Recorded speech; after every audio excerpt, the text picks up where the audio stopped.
বন্ধুরা শুভ দুপুর। সবাই কেমন আছো? আশা করি ভালোই আছো। আমিও ভালো আছি। বড়দের আশীর্বাদ, ছোটদের ভালোবাসায় আমিও ভালো আছি। তো দেখো, আজকে তোমাদের সামনে নিয়ে আসলাম মুড়িঘণ্ট রান্না। তো মুড়িঘণ্ট রান্নাটা আমি কিভাবে করলাম চলো তোমাদের সাথে শেয়ার করছি, তোমরা দেখে বলো।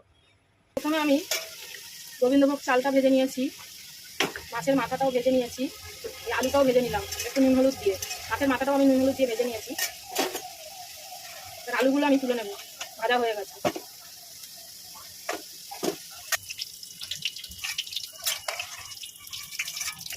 ওই তেলের মধ্যেই আমি সাদা জিরে, গোটা গরম মশলা, দুটো শুকনো লঙ্কা, একটা তেজপাতা ফোড়ন দেব। পেঁয়াজটা কেটে রেখেছিলাম, পেঁয়াজটা ভেজে নেব।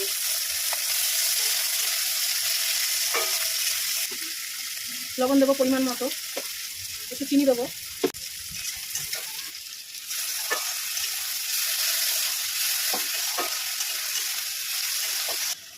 একটা টমেটো কেটে রেখেছিলাম, টমেটোটা দিয়ে দিলাম। দেবো একটু রসুন বাটা, একটু আদা বাটা, একটু কাঁচা লঙ্কা বাটা, একটু লাল কাঁচা লঙ্কাগুলো বেটেছি, কাঁচা লঙ্কা বাটা, একটু সাদা জিরে বাটা। শিলটা ধুয়ে একটু জল দিয়ে দিচ্ছি। দেবো একটু হলুদ।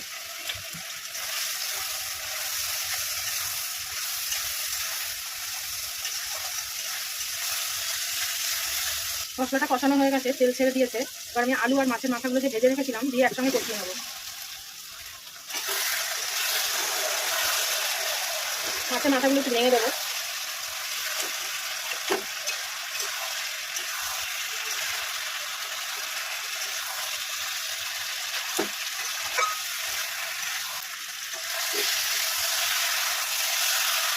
আলুটা মাছটাও কষানো হয়ে গেছে। এবার আমি গোবিন্দভোগ চালটা যে ভেজে রেখেছিলাম, হালকা ভেজে রেখেছিলাম, সেটা দিয়ে আমি কষিয়ে নেব।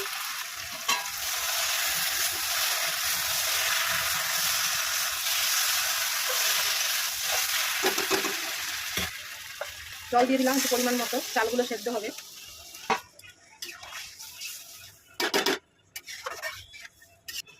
ঢাকা দিয়ে দিলাম।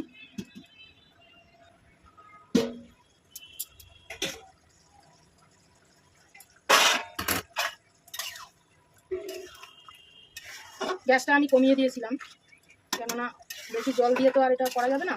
অল্প জলে যাতে চালটা কীভাবে সেদ্ধ হয় সেইভাবে দেখতে হবে। আবার একটু ঢাকা দিয়ে দিলাম।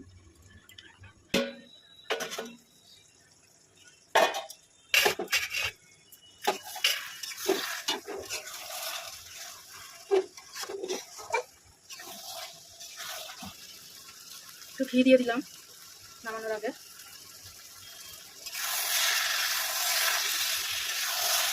গরম মশলাটা আগেই দিয়েছি, গোটা গরম মশলা, এই জন্য আর গরম মশলা এখন দিলাম না।